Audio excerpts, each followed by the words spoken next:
My name's Cameron Sims, and I'm here to talk to you about the national debt problems. Debt has the power to cripple nations and change the world as we know it. I've spent countless hours doing research online over this topic. National debt can be very impactful for a nation, but also the people, and there are ways to prevent negative results. First, we will discuss the ways national debt can affect the country and its individuals. Secondly, we will discuss opposing viewpoints over the matters. And third, we'll discuss a plan of action to tackle this national debt problem we have. Come on. No, there we go. The U.S. alone has a $28 trillion debt problem, quoting the National Debt Clock, and that number is back on the rise due to the COVID world we face today. This is the highest in the world, and if we had to pay our debt out in full right now, every individual would have to pay $87,000. And I don't know about many of you, but I don't have $87,000 just laying around. This would cost many people their homes and businesses. And to be honest, most people wouldn't be able to fill those shoes right now. I think another looming problem is that the government could also make poor decisions over this matter. They could raise taxes irresponsibly, like right now. If they raise taxes during the COVID times right now, most people would suffer greatly. Let's talk about some opposing viewpoints that we could face. Some people make a claim that we would never have to pay out our debts in full. But what if we did? The argument is that if they did, the US dollar would become little to none, quoting NCES. It would crash American markets, and it would also affect the country that wishes to get their debts paid back now. They would honestly have so much money they wouldn't know what to do with it. And because of this, their economy would slow, thus creating a waterfall effect, which would run down to smaller countries who rely on the bigger countries like China, America, etc.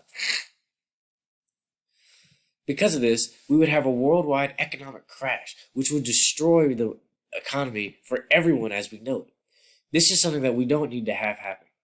So a lot of people, especially those opposing national debt, say it's not to be in a rush to get this problem fixed because we would never have to have it happen.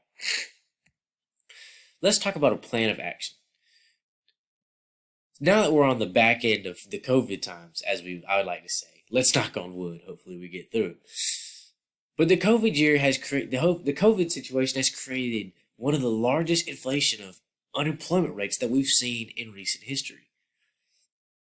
I think one thing that we can do, especially as a government, is that they have to get people back to work.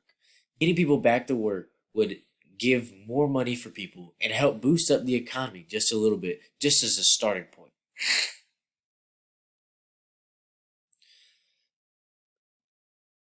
To create change, I think the government could stop doing the stimulus check. The stimulus check is cool because it's helping reduce the effects of the unemployment rates. However, the government is now having less money to spend because of the stimulus check. So to begin with, I think they could cut back the stimulus checks to help motivate people to get back to work. Now, on the other hand, I think that we could manage our imports and exports differently. The United States is one of the leading importers and exporters of goods in the world as we know today. Quoting Ronald Reagan, we don't have a $1 trillion debt problem because we haven't taxed enough. We have a $1 trillion debt problem because we spend too much. Quoting Goodreads. This quote right here from Ronald Reagan is summing up our imports and exports. The United States isn't the problem. However, we spend so much money in imports. One thing we could do is become a little bit more self-reliable. Produce more things in home. Whether we have to build up more infrastructures and factories, this would in turn create more jobs and help get the unemployment rate number down. You see where the trend is going. The unemployment rate is destroying the American economy at the moment. So if we motivate people to get back into work, we can in turn boost up the economy and help the government by spending more money. With all of this, the government would end up raising taxes just a little bit in order to put some more money towards this national debt problem. And people wouldn't notice it because the economy is booming so much more. People have more money in their pockets, which means they're more willing to spend a little bit more.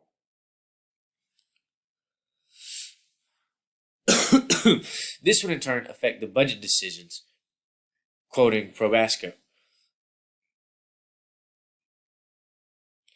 This is just a stepping stone towards a greater goal, but I know that we could do it.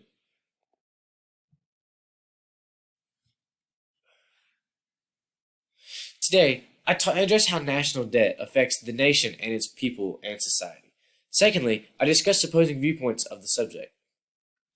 Finally, I talked about a plan of action that we can get rid of this debt problem. While not everybody sees it as a major problem, the threats are at loom, and they could destroy our great nation and the world as we know it today. It's been shown before through President Andrew Jackson, who wasn't the world's greatest president. However, he tackled debt, quoting the history of debt. He cleared it from the United States down to zero, and now we're back up to $28 trillion in debt.